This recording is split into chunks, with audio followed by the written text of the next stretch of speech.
पर हर बड़ी खबर पर हमारी नजर, खबर जिसका हम पर, आप पर और इस देश की सियासत पर होगा असर। और इस बड़ी खबर के हर पहलू पर बजेगा नगाड़ा, क्योंकि यह है जनता का अखाड़ा।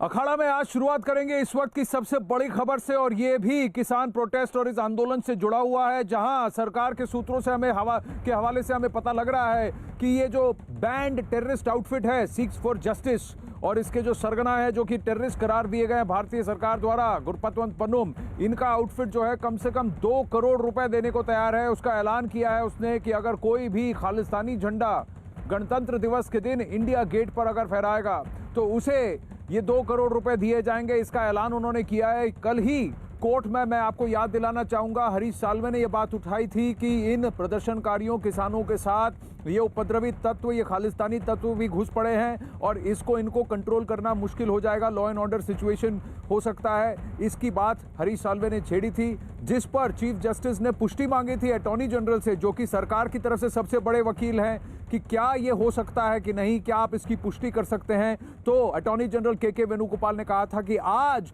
वो कोर्ट के सामने सारे साक्ष्य प्रस्तुत करेंगे। अब सरकार के सूत्रों से हमें पता लग रहा है कि सरकार सारे सोर्सेज की ये जो प्रोटेस्ट है, इनको कहीं ना कहीं से फंडिंग आ रही है, कौन इन्हें फंड कर रहा है, कौन से ये तत्व हैं, अराजक तत्व हैं जो कि इसमें घुस चुके हैं, इस सब की डिटेल्स कोर्ट के सामने भी रखेगी। शैलेंद्र वांगू जुड़ रहे हैं और डिटेल्स के साथ। जी शैलेंद्र। आनंद, आपको याद दिला दें कि ये पहली बार ऐसा नहीं है। इससे पहले भी लगातार जब से किसानों का प्रदर्शन शुरू हुआ है, उसको लेकर लगातार एसएफजे की तरफ से कोशिश की जाती रही है कि इसका रुख मोड़ दिया जाए, और कहीं ना कहीं ये इस तरह के अनाउंसमेंट तो करते आ रहे हैं।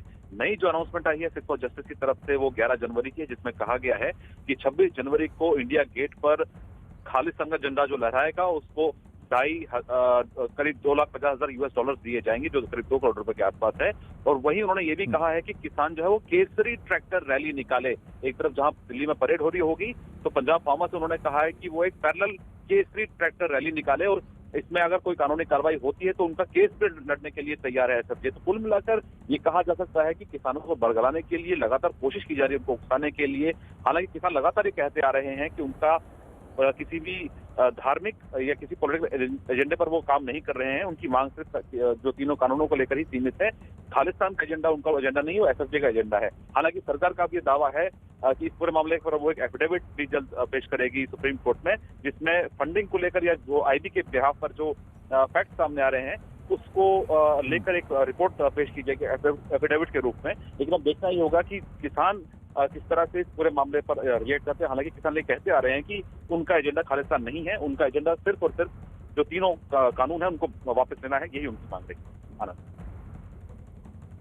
सबसे बड़ी बात यह है शैलेंद्र वांगू, क्या सरकार कोर्ट से ये इंस्ट्रक्शन मांगेगी कि अगर वहां पर खालिस्तानी तत्व प्रस्तुत होते हैं इस प्रोटेस्ट में, जो कि 26 जनवरी को होने वाला है, कहीं ना कहीं ये पूरी तरह से प्री मेडिटेटेड लग रहा है कि पहले से ही प्लान कर लिया कि भाई 26 जनवरी को हमको प्रोटेस्ट करना ही है, तो ये दूसरा एजेंडा लग रहा है। लेकिन क्या गारंटी मांगेंगे प्रदर्शनकारियों से कि आपको गारंटी देनी होगी कि लॉ एंड ऑर्डर सिचुएशन नहीं होगा, आपको गारंटी देनी होगी कि ये उपद्रवी तत्व आप में शामिल नहीं होंगे और आप इनको अलग करेंगे? क्या इसकी मांग करेगी सरकार? देखिए आना, आपको बता दें कि जिस तरह के प्रोटेस्ट वहां पर सिंगू बॉर्डर पर पिछले करीब 50 दिनों से चल रहे हैं, ऐसे में कुछ एक जगह पर पोस्टर्स देखे गए हैं, कुछ एक जगह पर खालिस्तान के झंडे देखे गए हैं। लेकिन जो किसान यूनियंस हैं उनका ये साफ कहना है कि वो ऐसे तत्वों के साथ नहीं है। लेकिन अब देखना ही होगा जो किसानों की ट्रैक्टर रैली जो निकालने की तैयारी चल रही है 26 जनवरी को। हालांकि इसके लिए वो जो सुप्रीम कोर्ट के कल के ऑर्डर के बाद भी उन्होंने कहा कि वो ट्रैक्टर रैली जारी रखेंगे। तो अब देखना ये होगा कि ऐसे एलिमेंट्स को कैसे दूर रखा जाता है, उससे सरकार को कोई वो एश्योरेंस देते हैं। हालांकि लगातार किसान ये कहते आ रहे हैं कि खालिस्तान का एजेंडा नहीं है, और इस तरह की जो उनको उकसाने की जो कोशिश की जा रही है वो बिल्कुल गलत है, वो उनका समर्थन नहीं करते हैं। जब से ये आंदोलन शुरू हुआ है उस वक्त से ही किसान ये कहते आ रहे हैं कि पंजाब से ही कि ये धार्मिक मुद्दा नहीं है, तो उसको भटकाने की कोशिश नहीं ना की जाए। लेकिन सिख फॉर जस्टिस की तरफ से लगातार जो बैंड आउटफिट है, लगातार कनाडा से, अमेरिका से, और हमने ये भी देखा है कि इंडियन हाई कमीशन और एम्बेसीज के बाहर भी इस तरह के प्रोटेस्ट हुए हैं और भारत ने इसका विरोध भी दर्ज कराया है। तो जाहिर तौर पर अब ये देखना होगा कि किसान किस तरह से बैलेंस बना के आगे चलते हैं और सरकार इस बारे में एफिडेविट में क्या कुछ कहती है। जी शैलेंद्र वांगू, धन्यवाद आपके इस अपडेट के लिए। तो यानी सरकार की तरफ से सारे साक्ष्य और जो इनको इंटेलिजेंस इनपुट्स हैं और सोर्स ऑफ दीज फंड्स की, ये पैसा इनको कहां से आ रहा है, कौन इनकी फंडिंग कर रहा है इन प्रदर्शनकारियों की, इस सब की डिटेल्स भी कोर्ट को देने वाली है और शायद उसे बाद में जग जाहिर भी कर दे, सबको बता दे। लेकिन सबसे पहले आपको यहाँ न्यूज़ 18 इंडिया पर यह खबर मिलेगी।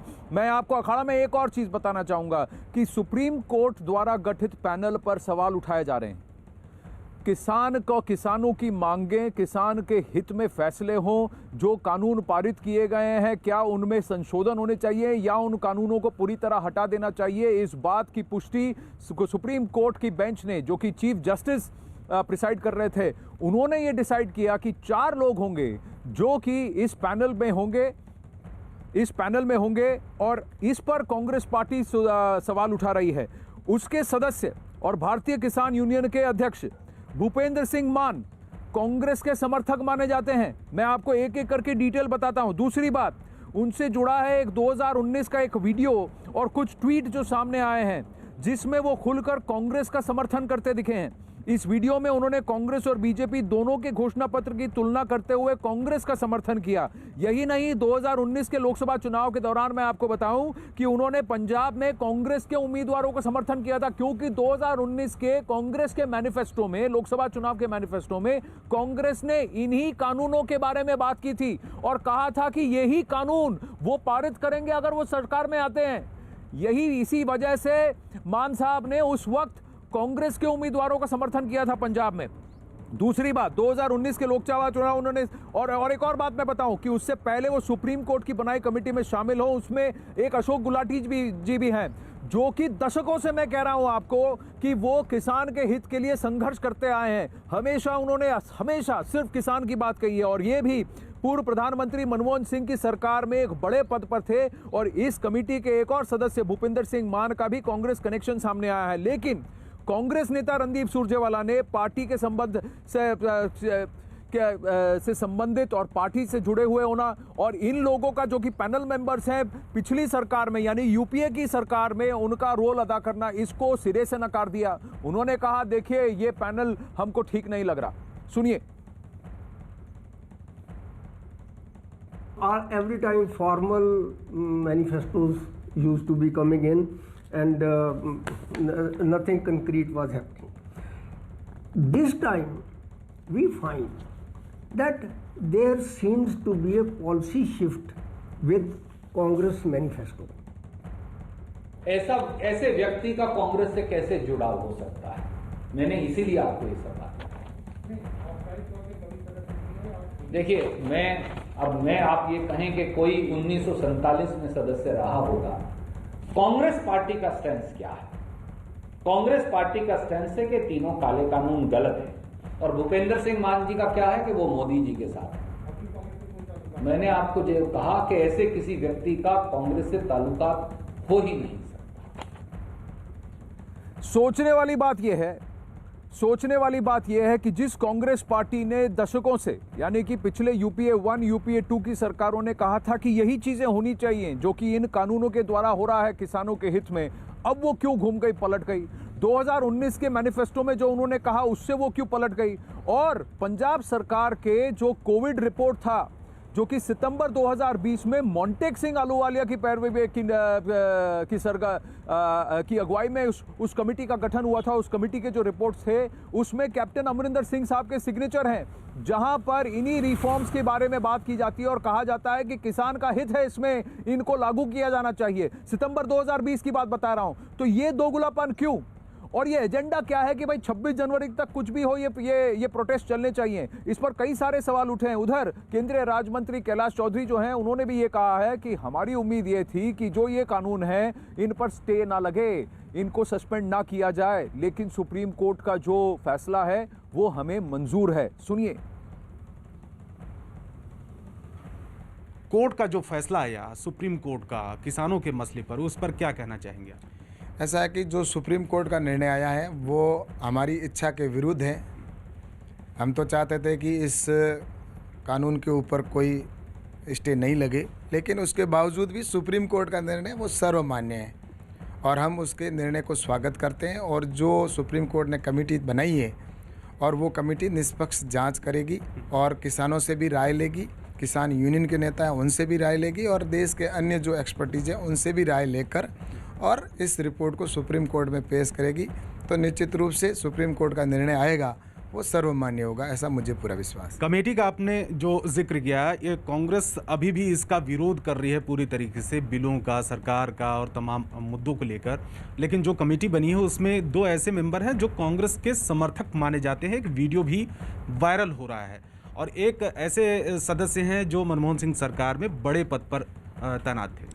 ऐसा कि सुप्रीम कोर्ट ने जो कमेटी बनाई है, हम तो यही मानते हैं कि वो निष्पक्ष कमेटी है और किसान यूनियन के नेता भी कह रहे हैं कि इसके अंदर कहीं न कहीं जिस तरह से उनको कहना है कि ये पहले बिलों का समर्थन कर चुके हैं, तो मैं तो ये कह रहा हूँ कि राकेश जी टिकैत इनके प्रवक्ता है, उन्होंने भी इस बिल का समर्थन किया था। पहले जिस समय ये बिल पास हुआ था उस समय उन्होंने कहा था कि मेरे पिताजी महेंद्र सिंह जी टिकैत को 27 साल बाद में उनकी आत्मा को शांति मिली है, तो इसका बिल का समर्थन वो भी कर चुके हैं। और हम तो कहते हैं निष्पक्ष हैं और उसके बावजूद भी इनके पहले कांग्रेस के किसी बड़े पद पर रहें, पर जब वो उस पोस्ट पे जाता है कोई व्यक्ति, जब सुप्रीम कोर्ट ने निर्णय दिया है तो निश्चित रूप से निष्पक्ष ही वो राय लेकर करेंगे और जो फैसला होगा वो सर्वमान्य होगा और सुप्रीम कोर्ट के अंदर पेश करने के बाद में सुप्रीम कोर्ट निर्णय देगा, वो पूरे देश को मानना है, ऐसा मेरा मानना है। एक सवाल और आपसे, ट्रैक्टर रैली की बात किसानों ने कही है और 15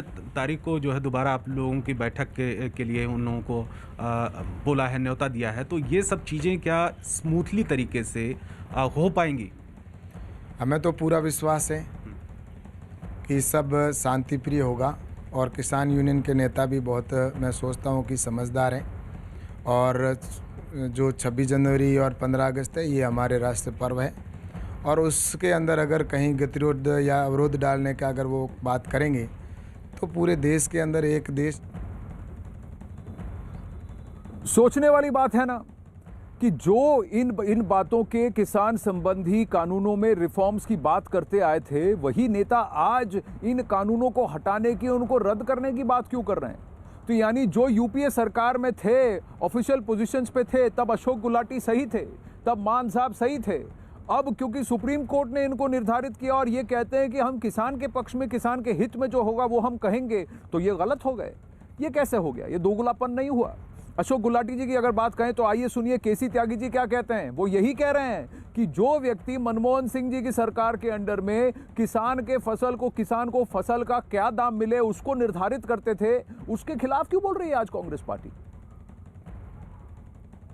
सुप्रीम कोर्ट के फैसले पर जेडीयू के प्रधान महासचिव केसी त्यागी क्या सोचते हैं और समझते हैं? क्या आपको लगता है सुप्रीम कोर्ट का फैसला सही और इससे एक बीच का रास्ता दिखाया है कोर्ट ने?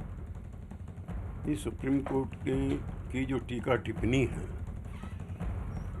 वो काफ़ी महत्वपूर्ण है।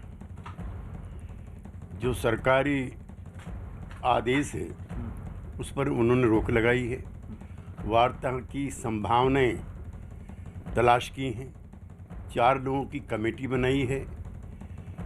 किसान संगठनों ने भी सूचित किया है कि वो 26 जनवरी को परेड को डिस्टर्ब नहीं करेंगे, हिंसा का इस आंदोलन में कोई स्थान नहीं, उन्होंने भी ये घोषणा की है। लेकिन किसान संगठनों और सरकार के बीच में जो भ्रम है, जो संदेह है और जो अविश्वास है, उस पर मैं ज़रूर अपनी चिंता भी जाहिर करना चाहता हूँ और अफसोस भी जाहिर करना चाहता हूँ। जहाँ तक जो सज्जन इस कमेटी में हैं, कांग्रेस पार्टी के प्रवक्ता का मैं अभी वक्तव्य देख रहा था जो इन पर उंगली उठा रहे थे, मैं श्री सुरजेवाला जी को भी और अन्य सभी कांग्रेस के जो प्रवक्ता उनको बताना चाहता हूँ कि श्री अशोक गुलाटी सीएसीपी के चेयरमैन रहे हैं जो फसलों के दाम तय करती है। वो उस कमेटी के चेयरमैन हैं जो कॉस्ट और प्राइस कमीशन श्री मनमोहन सिंह के नेतृत्व वाली यूपीए 2 के सरकार में तय करती रही। इसलिए अपनी ही सरकार के प्रधानमंत्री के सलाहकार और चेयरमैन पर सवाल उठाना ये बड़ा विचित्र बात है। देखिए, झूठ और मिथ्या के पांव नहीं होते, तो वो फैल तो जल्दी जाता है, लेकिन सच अडिग होता है, समय लगता है, लेकिन सामने ज़रूर आ जाता है।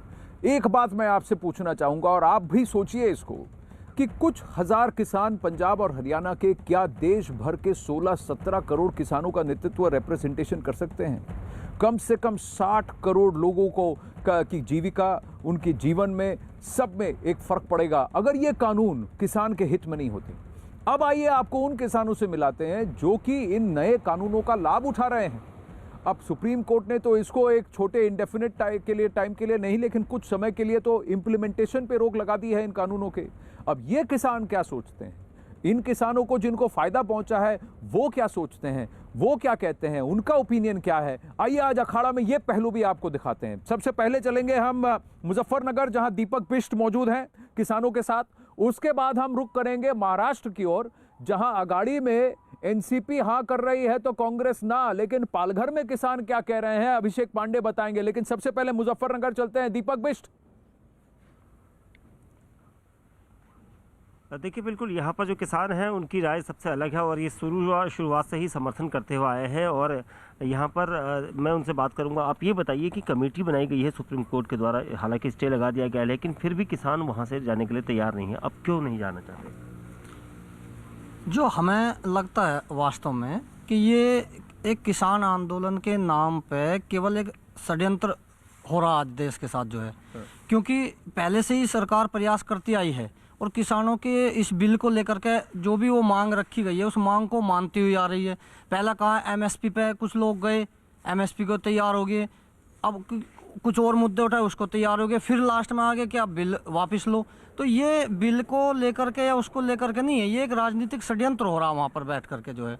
क्योंकि कुछ जैसे पहले कांग्रेस के ही मुख्यमंत्री रहे अमरिंदर सिंह पंजाब से, वो बिल का समर्थन कर रहे, अपने यहाँ लागू कर रहे, आज कांग्रेस विरोध कर रही। पहले कुछ किसान नेता बिल का समर्थन कर रहे, यहाँ से बिल का समर्थन करके जा रहे कि हमारे जो पिताजी की मांगे पूरी होगी, वो बिल का समर्थन कर रहे, आज वे उसका विरोध कर रहे। तो ये इसमें हमें जो है देश के साथ षड्यंत्र की बू नजर आने लगी।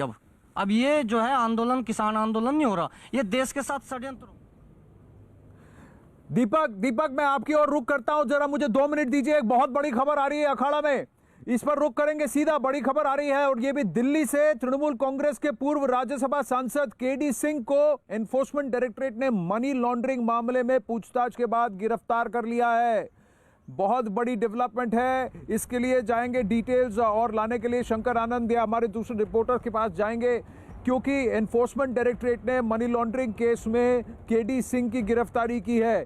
इसका तृणमूल कांग्रेस पर क्या असर होगा, उनके इलेक्टोरल कैंपेन, क्योंकि बंगाल में चुनाव जल्द होने वाले हैं, उससे क्या फर्क पड़ेगा? केडी सिंह बहुत करीबी माने जाते हैं। आनंद तिवारी जुड़ रहे हैं डिटेल्स के साथ। आनंद बताइए। जी देखिए, 2019 में मनी लॉन्ड्रिंग के तहत जो प्रवर्तन निदेशालय यानी ईडी है, उसने एक बड़ी कार्रवाई करते हुए जो टीएमसी के पूर्व राज्यसभा सांसद हैं केडी सिंह, उनकी 239 करोड़ रुपए की संपत्ति को जब्त किया था और मनी लॉन्ड्रिंग के तहत ये कार्रवाई की गई थी। इसके अलावा केडी सिंह की जो जब्त की गई संपत्ति, उसमें हिमाचल प्रदेश के कुफरी में भी एक रिसोर्ट शामिल था। इसके अलावा चंडीगढ़ में शोरूम समेत पंचकुला, पंजाब और हरियाणा में भी संपत्ति जो है वो पाई गई थी, जिन्हें जब्त किया गया था और उसके बाद लगातार कई बार उन्हें सम्मन किया गया था। इसके अलावा एचडीएफसी और पीएनबी के जो बैंक खाते हैं वो भी सीज किए गए थे। मैं आपको बता दूं आनंद, ईडी की यह कार्रवाई अल्केमिस्ट ग्रुप ऑफ कंपनीज के खिलाफ थी, जिस पर केडी सिंह का एक तरीके से पूरा होल्ड था और आरोप यह है कि जो निवेशक हैं उनसे पोंजी स्कीम के जरिए 1900 करोड़ रुपए वसूले गए थे। तो एक तरीके से पूरी मनी लॉन्ड्रिंग की शेल कंपनियों का जिक्र आया था। उस पूरे मामले में आज इन्हें दिल्ली से गिरफ्तार किया गया है और अभी जो ईडी की कोर्ट है वहां पर इन्हें पेश किया जाएगा। जी, तो क्या इनका कनेक्शन केडी सिंह का नारदा जो स्टिंग है, जो स्कैम था, उससे जुड़ा हुआ है? क्योंकि सीबीआई भी इनसे पूछताछ कर रही थी।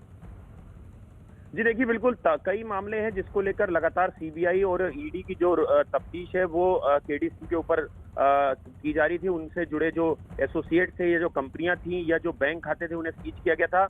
इसके अलावा जो सेबी है उसने भी इस पूरे मामले में एक रिपोर्ट तैयार करी थी और उसके बाद सेबी की रिपोर्ट के आधार पर ही मनी लॉन्ड्रिंग का जो मुकदमा है वो ईडी ने दर्ज किया गया था। आरोप ये भी है कि जो कई तरह की जो कंपनियां से पैसा आया था, उससे जमीनें खरीदी गई अवैध तरीके से, वो तमाम मामला था और उस पूरे मामले में केडी सिंह को ईडी जो दिल्ली यूनिट है उसने गिरफ्तार किया है। अब ईडी इनको कोर्ट में पेश करके इनकी फर्दर रिमांड जो है वो लेगी और आगे इस पूरे मामले में और पूछताछ करेगी केडी सिंह से। जी, बहुत बहुत धन्यवाद आनंद आपके अपडेट के लिए। अखाड़ा में आज बड़ी खबर है जिसके हर पहलू से हम आपको रूबरू करा रहे हैं। किसानों का मुद्दा, ये जो प्रोटेस्ट चल रहा है, इस पर कौन कौन हावी है, कौन कौन इन्वॉल्व है, क्या पॉलिटिक्स ज्यादा है और किसान का हित कम। अपना अपना एजेंडा फिट करने के लिए लोग बैठे हैं और किसान के हित के बारे में नहीं सोच रहे हैं। जो किसान इसका समर्थन कर रहे हैं वो क्या सोचते हैं, उनका क्या कहना है, क्या कोई उनकी बात सुन रहा है? हम सुनाएंगे आपको उनकी आवाज। ये ब्रेकिंग न्यूज से पहले मैं दीपक बिष्ट के पास गया था मुजफ्फरनगर में, वो किसानों से जुड़े थे। वापस वहीं रुक करते हैं। दीपक, ये खबर आई थी, बड़ी खबर केडी सिंह के अरेस्ट की, जो हमने बता दी हमारे दर्शकों को। अब आप जरा किसानों से चर्चा करें, उनसे पूछें कि उन्हें क्या क्या फायदे पहुंचे हैं इन कानूनों के पारित होने से। वो क्या सोचते हैं जो इस तरह के आंदोलन कर रहे हैं, अड़े हुए हैं, चाहते हैं कि चक्का जाम हो, लोगों की जीविका पर आघात हो, वो क्या सोचते हैं? बिल्कुल बिल्कुल आनंद, मैं एक सीधे किसानों से ही मुखातिब होता हूँ। ये बताइए कि जो तीनों कानून आए हैं उनसे आप लोगों को कितने फ़ायदे हो रहे हैं, वहीं दूसरी तरफ जो लोग विरोध कर रहे हैं उनको क्या नुकसान जा रहा है इससे? जितने भी वहाँ पे जो विरोधी बैठे हैं, सबसे बड़ा नुकसान उनका ये है कि जो उनकी दलाली खत्म हो रही है बीच के दलाल ही वहाँ पूरे दमदार तरीके से अड़े हुए हैं। किसान, हमारा पश्चिमी उत्तर प्रदेश जो किसान है वहाँ गए ही नहीं। क्या देश में वही लोग किसान हैं? हम भी तो किसान हैं, लेकिन हम अपने क्यों? क्योंकि जब हमारे यहाँ कॉन्ट्रैक्ट खेती आएगी, प्रतिस्पर्धा बढ़ेगी, उससे हम किसानों को सीधा लाभ मिलेगा। आज वो लाभ हमारा छीना चाहते हैं जितने भी वहाँ बैठे हैं मेरे लोग। उन्हें देश और धर्म से मतलब नहीं है, क्योंकि हमारा देश जो है 80% वेदों से चलने वाला देश है, और ये हमारा 5वां वेद है न्यायालय, और ये आज न्यायालय को भी नहीं मान रहे। तो ये देश का सम्मान कहाँ बढ़ा रहे हैं? देश का अपमान कर रहे हैं लोग वहाँ बैठ करके। जो कमेटी बनाई गई है क्या वो फ़ायदेमंद नहीं है? क्योंकि कमेटी सरकार के द्वारा नहीं बल्कि सुप्रीम कोर्ट के द्वारा बनाई गई है, फिर उसका विरोध क्यों किया जा रहा है? ये ऐसा जी, कमेटी जो बनाई है वो फ़ायदेमंद है और इस बिल के हित में है। ये विरोध करेंगे ही।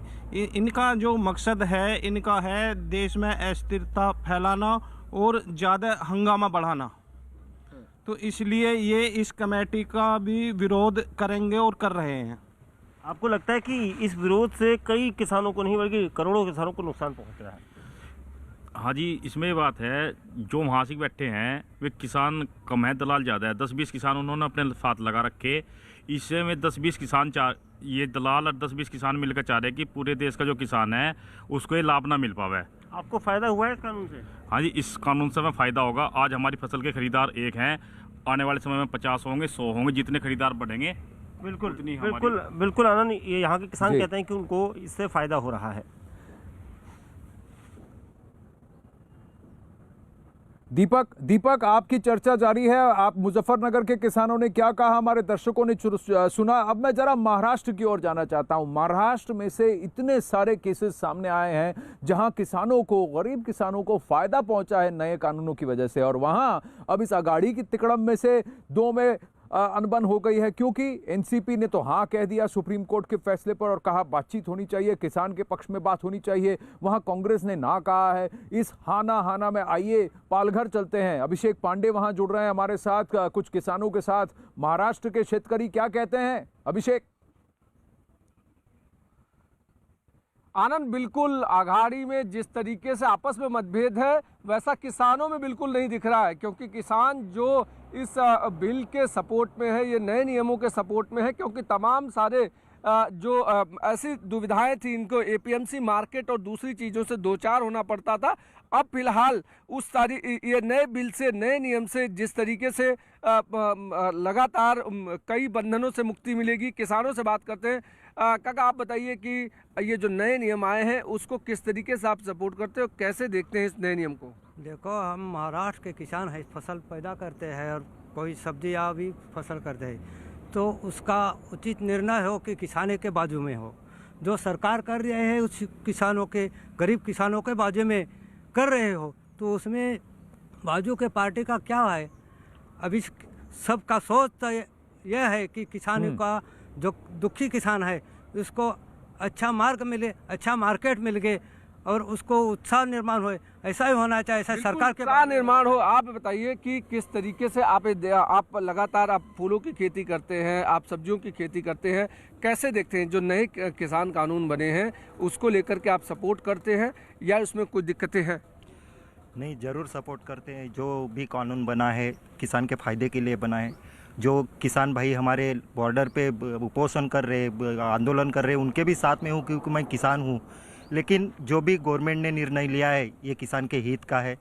और सुनने में तो आया है कि उधर जो बॉर्डर पे रुके हैं लोग वो मजूरी से कोई जो भीड़ जमाने के लिए मजूरी से भी गए हैं। हमारे दोस्त उधर राजस्थान में फ़ोन करके एक बार बोला कि बाबा ऐसे ऐसे है कि वो खाने पीने का और दिन का मजूरी मिलता है, इसके लिए भी रुके हैं। तो जो भी निर्णय हो किसान के हित में हो, आप आंदोलन करो तो किसान का हित जिधर देखो उधर ही आंदोलन। राजनीति हो रही है? हाँ जरूर सर, बिल्कुल। आप काका आप ये बताइए कि जिस तरीके से आप कह रहे हैं कि जो एपीएमसी मार्केट में तमाम सारे टैक्सेस लगते थे अब उससे मुक्ति मिल जाएगी, लोग अपना मार्केट खुले में बेच सकते, क्या आप कह रहे थे? जरूर हम तो 20 साल पहले से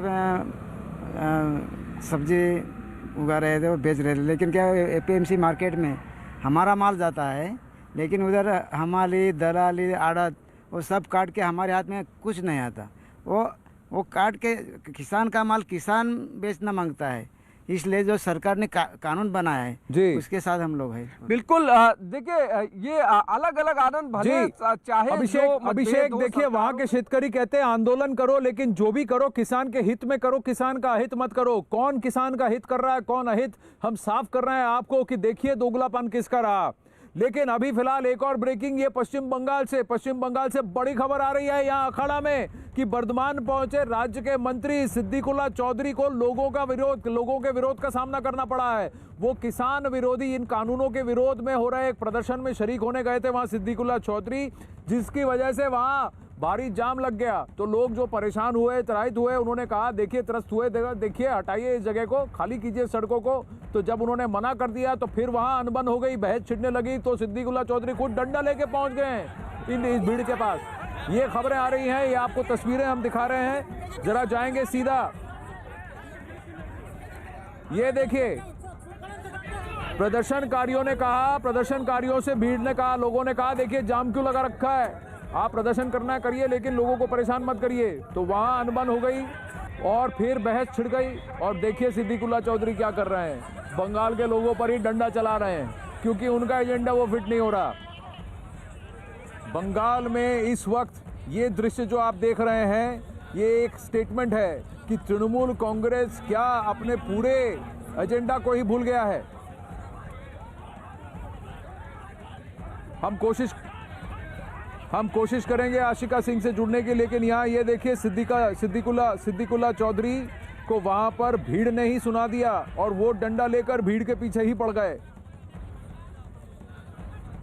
इस खबर पर और क्या हुआ, ग्राउंड का रिएक्शन क्या है और खासकर किसान क्या सोचते हैं, क्या माओवादी अलगाववादी इस आंदोलन को आगे बढ़ा रहे हैं, ये किसान का हित कर रहे हैं और अपने हित की सोच रहे हैं, इस सब पर बात करेंगे लेकिन एक छोटे से ब्रेक के बाद।